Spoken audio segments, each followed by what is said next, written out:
Mukhang malalim ang iniisip mo, Georgia. Nakakain ka na, problema ka na naman.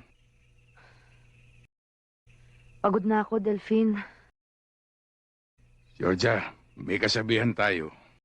Pagkahaba-haba man ng gabi, karating din ng umaga. Sumobra naman yata ang haba ng gabi. Parang yung pagpapakasal natin. Para tayong mga bata. Naging masyadong pabigla-bigla. Biro mo, 5 taon. 5 taon, Delphine, hindi tayo nagkita. Pagkatapos, nagkakantsawan lang ng konti. Magpapakasal na.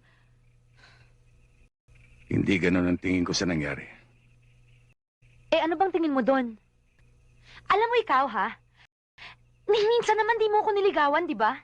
Wala kang ginawa kundi magparamdam. Paramdam ng paramdam. Aba, marami rin naman naliligaw sa akin, ah. Kung ano-ano binibigay sa akin. May tsokolate, may mga bulaklak, may kung ano-ano pa.